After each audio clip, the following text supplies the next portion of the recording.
আজকে আমরা সংবাদপত্রের সাথে যারা জড়িত, সাংবাদিকতার পেশায় আমরা জড়িত, আমাদের কোনো নিরাপত্তা নাই, আমাদের জান এবং মালের কোনো নিরাপত্তা নাই।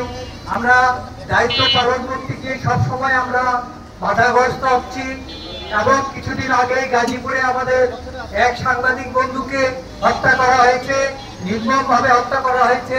শুধু সাংবাদিক প্রবীণ নয়, সারা বাংলাদেশে স্বাধীনতার পর থেকে এখন পর্যন্ত শতাধিক সাংবাদিককে নির্মমভাবে হত্যা করা হয়েছে। তাদের প্রতি অনুরোধ জানাচ্ছি, অবিলম্বে এই খুনিদের গ্রেফতার করে দৃষ্টান্তমূলক শাস্তি দেওয়া হোক, শাস্তি দেওয়া হোক, শাস্তি। সাগর রুমি হত্যার বিচার চার্জশিট করানো হয়েছে, কোনো ফলশ্রুতি পাইনি। আমার শাহী অনেক বক্তব্য দিয়ে সুন্দরভাবে বুঝিয়ে দিয়েছেন যে আমরা একটি তাল গাছের বিচার যদি পেয়ে থাকি, আমরা মানুষ প্রকাশ্য মানুষ হত্যার বিচার আমরা পাই না। কোন দেশে বাস?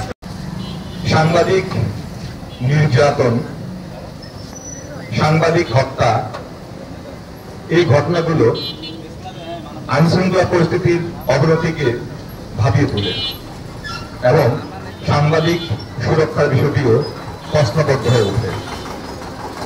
প্রতিটা সরকারের আমলে সাংবাদিক নির্যাতন, গুম, হত্যার শিকার হয়েছে, কিন্তু আমরা বিচার পাইনি।